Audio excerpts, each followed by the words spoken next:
এই মুহূর্তে একটি চাঞ্চল্যকর খবরের দিকে নজর রাখতেই হচ্ছে। বিয়ের প্রতিশ্রুতি দিয়ে ধর্ষণের অভিযোগে গ্রেপ্তার জনপ্রিয় ইউটিউবার। মঙ্গলবার রাতে রেজিনগর থানার পুলিশ নাবালক ওই জনপ্রিয় ইউটিউবারকে গ্রেপ্তার করে ও তার বন্ধুকে একটি হোটেল থেকে আটক করা হয়।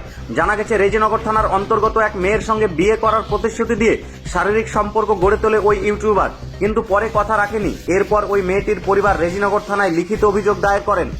সেই অভিযোগের ভিত্তিতেই পুলিশ তাকে গ্রেপ্তার করেছেন বলে জানা গেছে। বুধবার ওই তরুণ ইউটিউবার ও তার বন্ধুকে বহরমপুর আদালতে তোলা হয়। এই ঘটনায় চাঞ্চল্য ছড়িয়েছে ওই ইউটিউবার ভক্তদের মধ্যে। সোশ্যাল মিডিয়ায় যার এত জনপ্রিয়তা, তাকে নিয়ে এমন অভিযোগ উঠতেই অনেকেই হতবাক। গাদ্দারি করলে স্কেলে তার পরিণাম কি হয়? উদাহরণ হিসাবে এই পল্লীগ্রাম টিভির শফিক। তো দর্শক বন্ধুরা, এই যে স্ক্রিনে দেখতেছেন, এই মানুষটার নাম হলো শফিক। শফিকরে কম বেশি বাংলার জনতা, বাংলার মানুষ সবাই জানে। এক কথায় কইবার গেলে বাংলার হিরো, টপ হিরো শফিক। পল্লীগ্রাম টিভির টপ হিরো শফিক। শফিকরে কাল রেজিনগর থানায় পুলিশে গ্রেপ্তার করছে। আর কি কারণে রেজিনগর থানার পুলিশে এই শফিকরে গ্রেপ্তার করেছে, সম্পূর্ণ ডিটেলস আপনাদের মাঝে আজকে আমি তুলে ধরবো। যে শফিক ছিল কলকাতা, বাংলাদেশ, আসামের টপ হিরো, পল্লীগ্রাম টিভির একজন অভিনেতা, নায়ক। শফিক ছিলেন একজন টপ হিরো, ভালো মানের, উন্নত মানের, খুব দক্ষতা, মানে খুব নিখুঁতভাবে অভিনয় করা এই শফিক কাল রেজিনগর থানায় কেন গ্রেপ্তার করেছে জানেন? এই শফিক ছিল পল্লীগ্রাম টিভির মেন নায়ক ছিল। সেই নায়ক যখন মানে বান্ধনে পল্লীগ্রাম টিভির আবদ্ধ হয়ে কাম করছাল, একজন গার্জেনের অধীনে শফিক প্রতিনিয়ত কাম করে মানে নিয়মিত পারিশ্রমিক নিয়ে কাজ চালাইতো, নাটক করতো। তখন শফিক পল্লীগ্রাম টিভির অনারের কথা মতো চলতো, উনার আদেশ অনুযায়ী কাজ করতো, উনার নাটক অনুযায়ী অভিনয় করতো।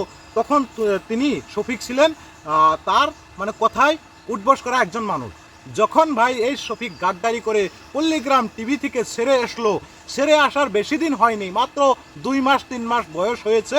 নিজে পার্সোনাল চ্যানেল খুলেছে, নিজে স্মোকিং করে, নিজে মানে যে সামাজিকভাবে অবৈধ কামকাজে জড়িত হয়ে গেল।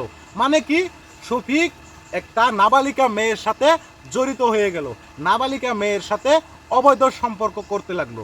তখন ক্রমান্বয়ে এই কথাটা ভাইরাল হয়ে গেল।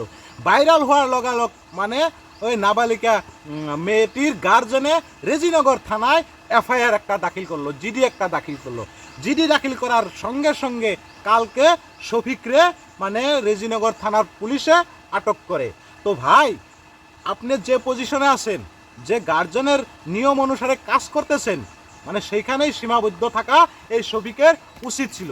বেশি গাদ্দারি করে নিজে পার্সোনালি চ্যানেল খুলে নিজে ওই পল্লীগ্রাম টিভির সাথে বেইমানি করে যখন মানে ওই চ্যানেল থেকে অন্য চ্যানেলে প্রতারিত হলো, অন্য চ্যানেলে মানে কাজ করতে শুরু করলো, তখনই মানে ওই যে বললাম, গার্জেন না থাকলে মানে কোনো হাইলার হাল ঠিক থাকে না, জাইলার জাল ঠিক থাকে না। ঠিক তদ্রুপ এই শফিকের মানে কোনো শাসন বারণ করা মানুষ ছিল না। আর তখন মানে কি শফিক মানে একটি মেয়ের প্রেমে পড়ে মানে শারীরিক অবৈধ সম্পর্ক করে। আজকে তার ফলাফল কি হইল? জেল। তো তোমরাও এটা বুঝছো, তোমরাও ছাইরা যাও না। তোমরা নিজে যেটা মানুষের বুঝাইলে নিজেও বোঝার চেষ্টা করো। এই যে তোমাকে যে ডেইলি ফোন করে আনুন লাগে, এই কথাটা মনে রাখো। শফিকের বিষয়ে বিস্তারিত আপনি আমাদের কমেন্ট বক্সে লিখতে পারেন। আপনার মতামত আমরা রিপ্লাই দেওয়ার জন্য চেষ্টা করব। তো শফিক, এই হলো শফিকের আসল চরিত্র। বেশি বড় হতে গিয়ে এখন অবশেষে জেলের ভাত খেতে লাগলো। পুরুষের ধ্বংসের রাস্তা 3টা। একটা হলো মেয়ের ধান্দা, একটা হলো জুয়া খেলা, আর একটা হলো দ্রব্য জাতীয় বস্তু রিসা পান করা। এই 3টা বস্তু যার আছে, তার পুরুষের জীবনের ধ্বংস হওয়াটা অনিবার্য, যেমন মানে শফিক একটা। গতিকে তোমরা সবে সাবধান থাকো, এই 3টা ধান্দার থেকে দূরে থেকে।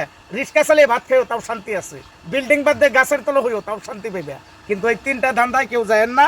এই অনুরোধ করলাম আমি শফিকের গার্জেনকে একটা বিনম্র অনুরোধ জানাবো।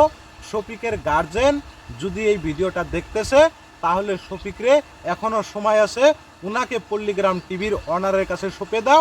শাসন অনুযায়ী, পল্লীগ্রাম টিভির নিয়ম অনুযায়ী উনি কাজ করতে থাক। ইনশাল্লাহ আরও দর্শকের মনে মজিয়া কাজ করতে পারবে, আনন্দ দিতে পারবে। মানে উনাকে বাংলার কলকাতার বাংলাদেশের দর্শক যেরকম ভালোবাসা দিয়েছিল আবারও সেই ভালোবাসা দিবে।